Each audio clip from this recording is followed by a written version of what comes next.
is not going to disappear. Hindi mawawala. Pangalan po, Moro Islamic Liberation Front, kahit na magiging social movement, yan pa rin ang pangalan. Moro Islamic Liberation Front. Kasabay po niyan ay yung 4-point program natin na alam natin, yung Islamization, strengthening of organization, military build-up, self-reliance, yan pa rin po. Pero yung military build-up po natin, dahil may agreement po tayo sa gobyerno ng Pilipinas at kasama po yung decommissioning, so yung military build-up, hindi na po mangyayari yan.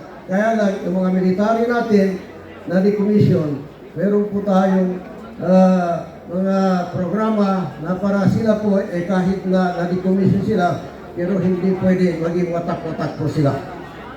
Ang isang halimbawa po, ay pwede tayong magbuo po ng isang mga cooperative po. Naroon po yung mga military natin, especially po ang decommission po batas po. So dapat, alam natin yan, dapat klaro sa atin lahat yan, kasi kahit na inabot natin itong yugto ng struggle po natin, pero basically kung ano yung pinaglaban natin sa panahon ng gera, panahon ng negotiation, panahon na inabot natin ito, yung pa rin po, ang nababago lang po, yung messaging at paano po ang mga programa. Pero pari-pareho po yan, hindi pwedeng ang inaglalaban po natin sa panahon ng gera, halimbawa, panahon ng negotiation, pagdating natin dito sa democratic struggle ay magbabago. Ang magbabago lang po dyan, yung anyo at messaging po. Paano po natin i-calibrate yung mga terminologies. Pagkalawa pong gusto ko iklaro po sa atin lahat, yung ikalwa, anisitang kasabutan tanulangon, na matag-transform yung MILF, umbaroy a social movement, so yan yung so mga armas, di tanong magagamit sa armas. Di tanong magagamit sa armas, kaya ginanay po si kapagamit sa armas, nakapanigosip tanong sa kasapong Pituragon, nakapirman tanong sa comprehensive agreement o ni Bangsamoro. So nakadaan sa comprehensive agreement o ni Bangsamoro, iyanin mana, nasikita mo, na pag-transfer sa MILF, pag-transfer sa mga kumbatan tanong sa MILF, mabahay social movement sa MILF, sa mga kumbatan tanong, na nalikinayan din na sita asgaran sa mga sinapang tanong, kasyaran sa kanong, o kita kabayin yan, mapya, tao, no ingad tanong, kaya ni mana, napatuto sa kitab. Kaginan niya, no more use of weapons or puwersa. Hindi na tayo gagamit ng puwersa o armas. Ang gagamitin natin dito, yung mapayapang paraan. Yung Bangsamoro Organic Law, isusulong po natin yan. Kung anong ang kulang yan, sikapin po natin, natutuparin po ng gobyerno ng Pilipinas. Saka yung justisya po, yung justisya na gusto natin makamit, hindi pwede daanin yan sa dahas. Hindi pwede daanin yan sa puwersa. Hindi pwede gagamit tayo ng armas dahil ang paraan na ay yung batas. Yung batas ng Pilipinas at saka yung mga karapatan po natin na nakasaad sa Konstitusyon ng Pilipinas. Yan po ang gagamitin natin para po makuha natin ang gusto natin, minimitin po natin lahat. So yun po ang pangalawa, hindi na po tayo gagamit ng armas. Pero intindihin pa rin natin na gaya ng sinabi na wali natin, yung jihad, hindi yan mawala. Di ba? Hanggat sa dulo ng hanggat sa yung throughout history, hanggat sa abot ng Halikama, halimbawa, yung jihad naririyan pa rin. Pero yung jihad dapat intindihin natin, as far as I know, doon sa explanation ng mufti natin, hindi lang ibig sabihin ng jihad yung paggamit ng armas o puwersa. Kahit lahat yung ginagawa natin na naukol at naayon po sa Islam, yan po ay kabahagi po ng isang jihad. Pangatlo, na dapat intindihin natin na mayroon haka-haka na dahil ang Moro Islamic Liberation Front ay magta-transform na po as social movement. So, ibig sabihin, halos walang saysay. Dapat intindihin natin, yung social movement is as powerful as armed struggle. Siguro mas malakas pa. Kung titignan natin ang history, from the MLF, from the MILF, siguro yung tulong ng mga bansa sa labas ng Pilipinas, sa struggle natin, pakikibaka po natin, halos wala, except political support.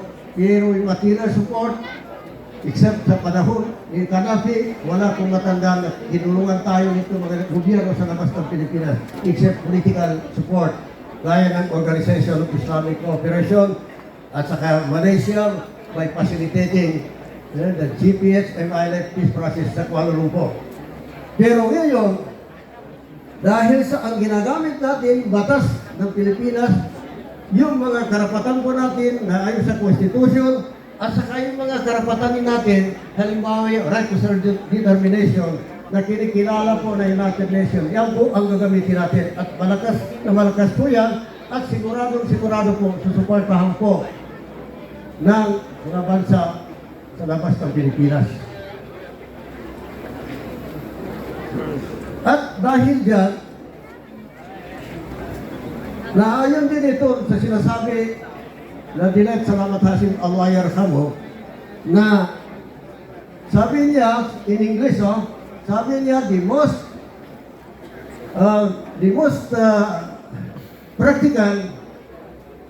practical and civilized way of resolving the conflict in Mindanao is through a negotiated political settlement. Yanin mana ito, na yarin tingin malmo, yarin tingin pataayong kano pamamatanan ng dunya.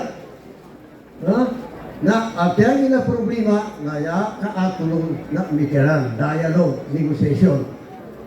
Nasabab sa nam, nakagina na pirman tanong sa comprehensive agreement ni Bangsamoro na meron na tayong isang agreement na nagsasabi na ito ang dapat ibigay ng gobyerno, tayo naman ito ang obligasyon natin.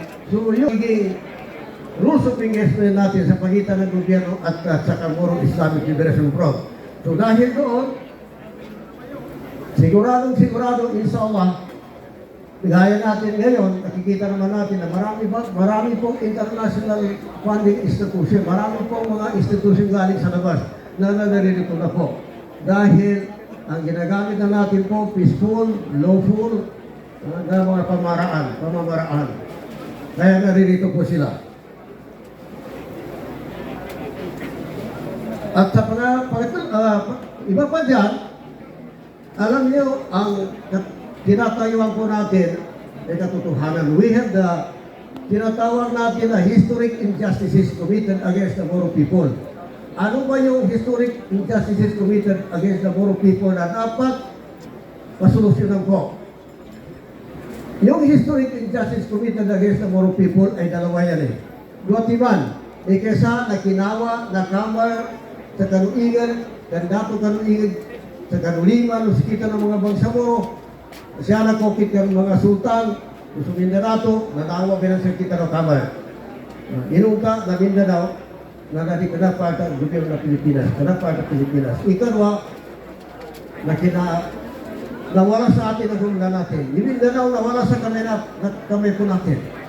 Alam natin, in 1898, ang population ng Mindanao ay 90% Moro ang IP.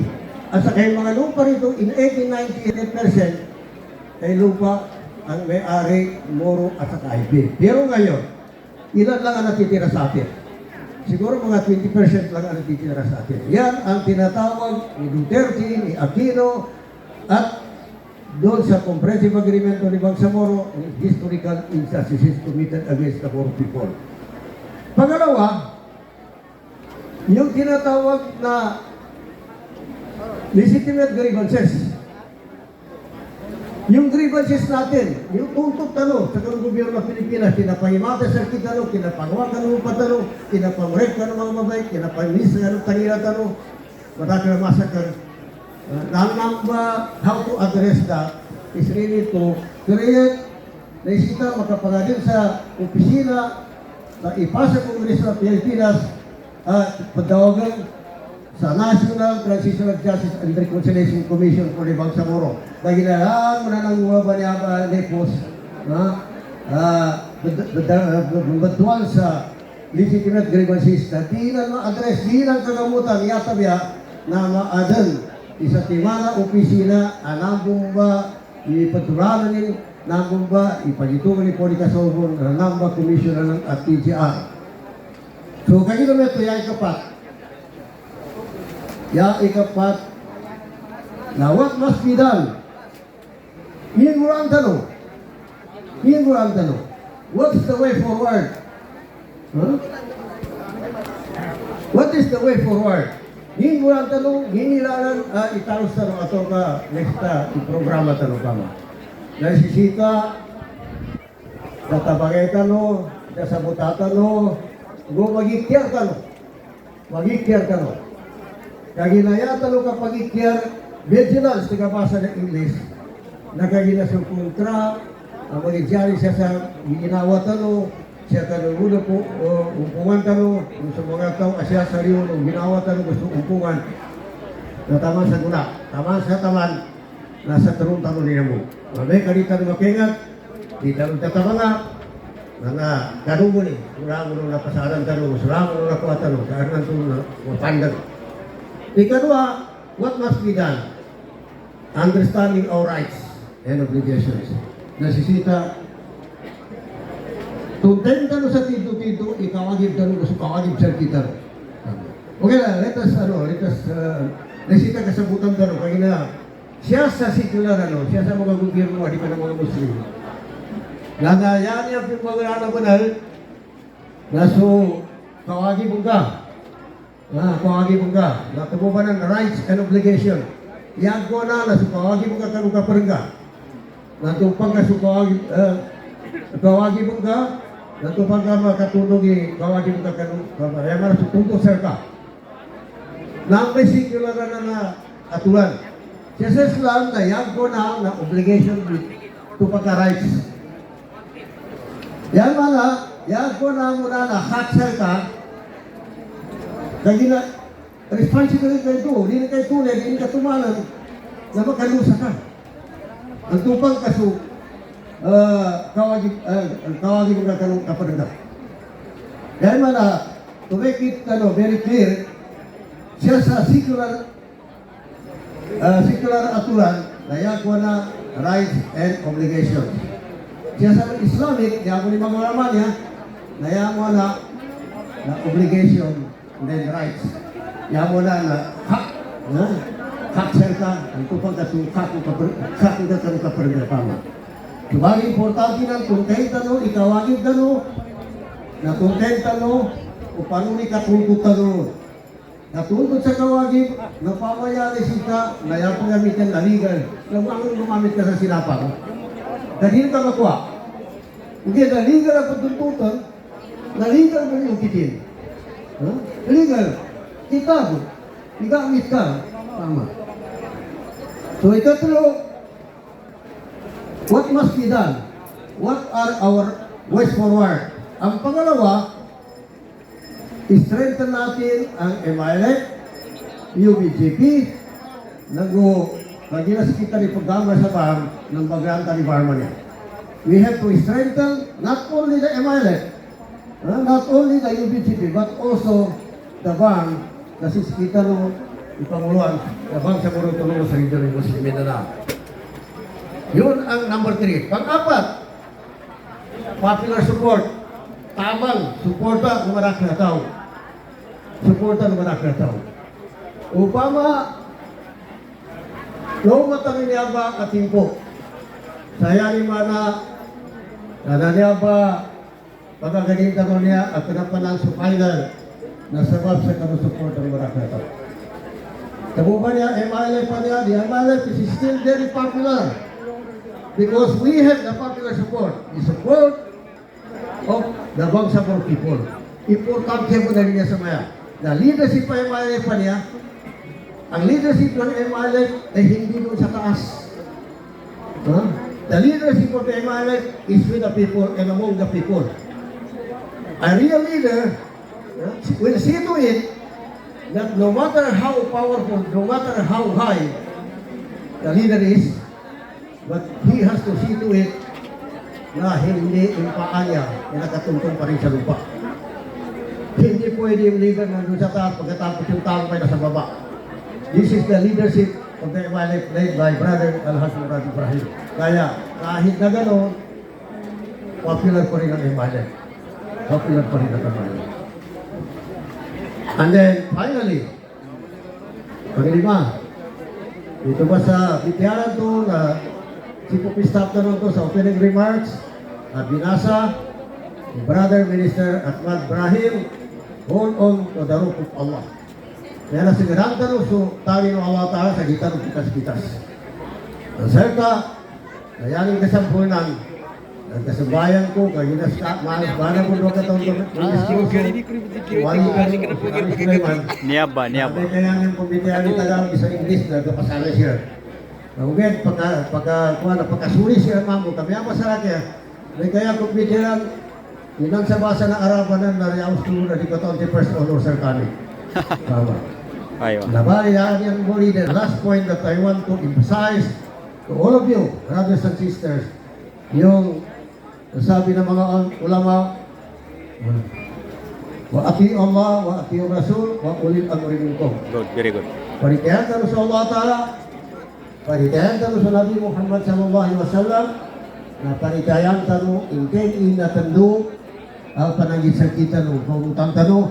So, gagi namin ito. Imalit, pagpalain, magsamuro. Assalamualaikum warahmatullahi. Waalaikumsalam warahmatullahi.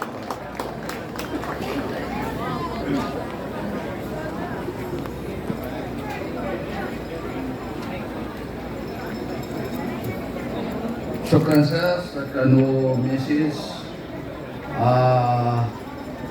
nasisita na kabagyan supitalo at commitment kanu leadership painiwadi Allah Ta'ala. Namun luka makanggi sa kito sa misis